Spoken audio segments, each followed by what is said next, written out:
Welcome back, everyone, to the Two Guys in a Cooler channel. Today, we're making a brand new salami called the American Breakfast Salami. It's got eggs and bacon, maple syrup, breakfast sausage, you name it. Let me show you how I made it. We're going to start off with some back fat.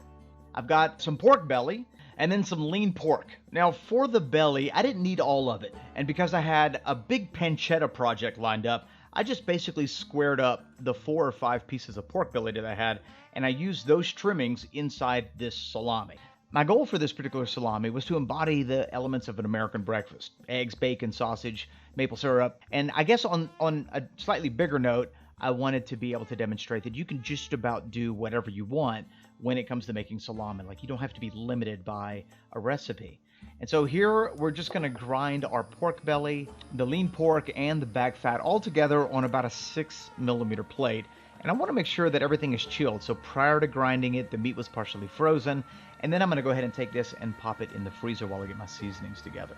For the seasonings in this salami, I used a basic breakfast sausage recipe: brown sugar, sage, some crushed pepper, things like that. But I added cure number 2 and dextrose because we're going to be making a salami out of it. And these are the eggs. What I did was I cured some Cotornix quail eggs in a little sugar and salt and some herbs. Check out that video if you want to see how I did it. And what I ended up with was this umami-filled, kind of very cheesy egg yolk that it's easily grateable. And I thought this would be the best way to add eggs into this American breakfast salami. And so there's my eggs. We're going to go ahead and pop that into the mix. And now we need to get our casings ready. So I'm using a protein-lined casing. I'm just going to rehydrate that for about 20 minutes, set that to the side. And now it's time to get the starter culture going. This is a fermented salami, so we need a starter culture. Now, this particular project started before the Flavor of Italy came out. So I'm going to be using TSPX.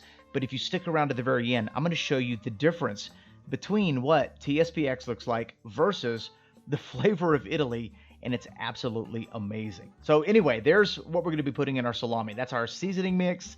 There's some maple syrup, and I've got my starter culture. Okay, now it's time to mix. So what we're going to do in a stand mixer is just begin adding all these ingredients. I do want to make sure that my meat is still chilled. So I'm at 36 degrees Fahrenheit, 35 degrees Fahrenheit, no problem there. And we're going to go ahead and start mixing it on about a low speed as we begin to incorporate all these ingredients. So there's our seasonings. Finally, we're going to add our starter culture, and we're going to mix this until it gets incredibly tacky.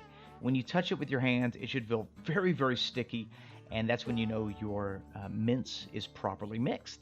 If you don't mix it long enough, what's going to happen is when it starts to dry, it's not going to have good binding properties, and it's going to separate from itself, and it's just not going to make for a very good salami.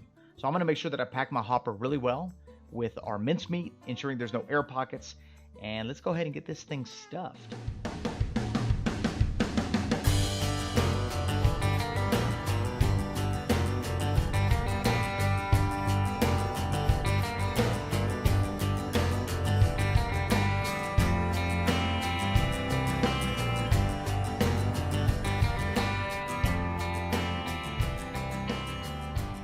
Now that our salamis have been stuffed, we're going to go ahead and prick them with a sterilized sausage pricker.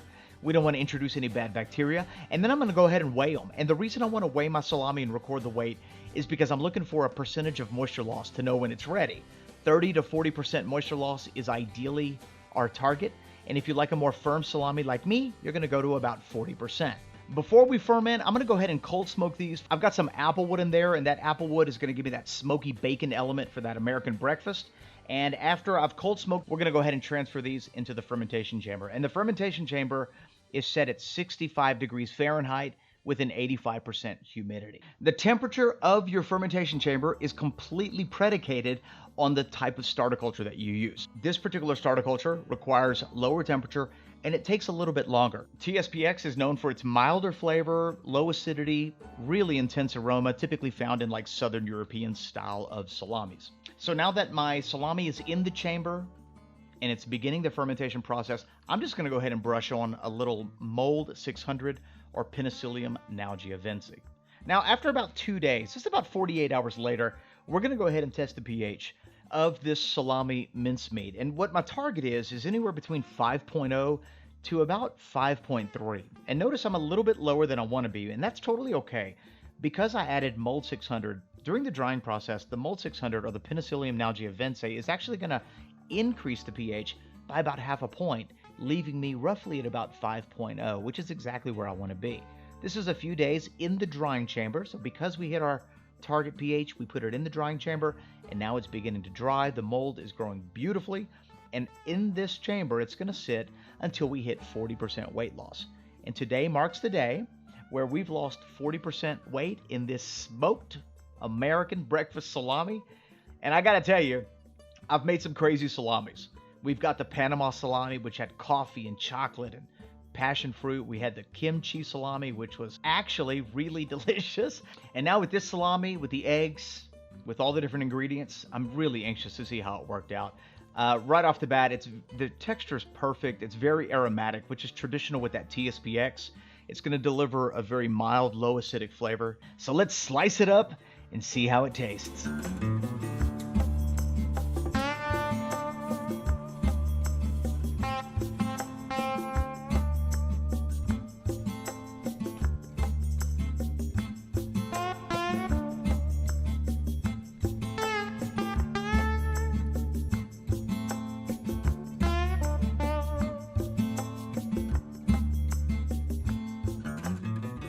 First impressions with the salami is that it looks fun. There's this interesting, stained glass window pane effect because of how the yolks are sliced. The texture is firm, and you could definitely smell the smokiness. I'm wondering if it comes through in the bite. Ooh, interesting. I'm loving the smokiness, but what's surprising me is the texture of the eggs. It's no longer crumbly like it was when we first started. It's actually creamy. How fascinating is that? I'm getting the maple syrup, I'm getting the sage, but it's not overwhelming, so I'm still enjoying the flavor of the pork with undertones of Applewood smoked bacon, maple syrup, breakfast sausage, and eggs. How unique is that? All right, everyone, just as I promised, let me share with you the difference between two starter cultures. This one is TSPX. You saw me use it in this recipe, but let me show you Flavor of Italy. I happened to slice another salami just a minute ago using Flavor of Italy, and look at the color difference between the two salamis. Flavor of Italy has added bacteria that really work on color definition, and as you can see, there's a huge difference between those two cultures. Personally, I'm a Flavor of Italy guy, and if I would have had it for this project, I would have used it on this project, but I wanted to show you because the difference was absolutely incredible. I want to take a second, thank the patrons of the channel. Thank you guys for your support. If you want to support our work and become a patron of the channel, check out the link in the description box below. And that's how you make the American Breakfast Salami. If you have any questions about this project, leave them in the comment section. I'd love to hear your thoughts. If you're new, thanks for watching. Don't forget to sub, like, comment, and share. We post new videos each week.